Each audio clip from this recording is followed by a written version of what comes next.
Okay, so today we're going to talk about how important having a good exhaust is on your 370Z or G37.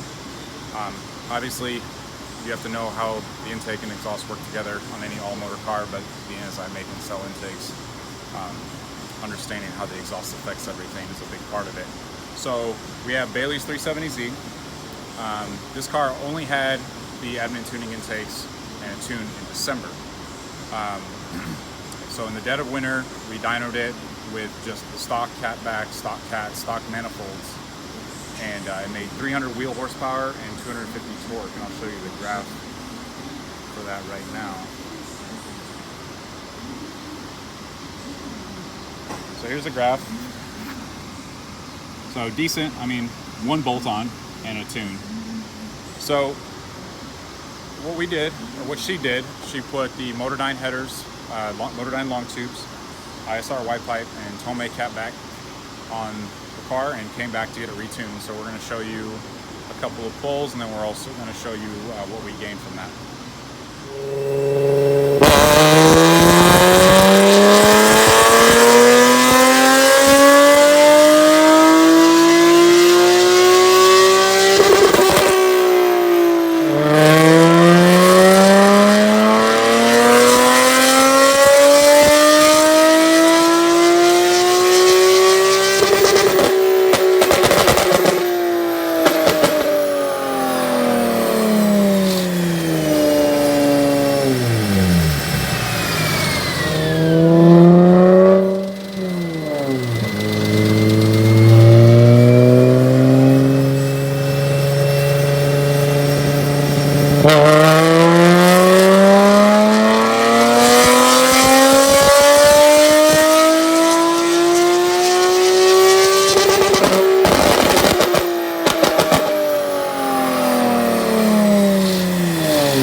So, like I said, headers, full exhaust. Here's what the graph looks like after retuning it. So nice, even, kind of low end gain, but look at how, as you start to alleviate restrictions in your car, you start to free up more power way up at the top.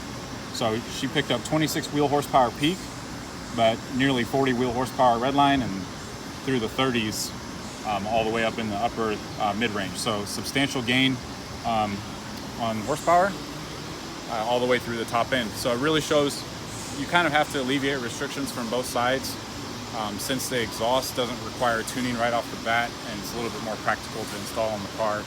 I usually recommend doing that first. And this is a pretty good demonstration. We did a red 370Z that we did the exhaust first and then dynoed it, picked up 22 wheel horsepower over the stock baseline. And then this is a really good example of showing the same impact, the similar gains, but starting from the other end, doing the intake and the tune first, putting the exhaust, and then retuning it, and comparing tune versus tune. So, thanks for watching. Have a good day.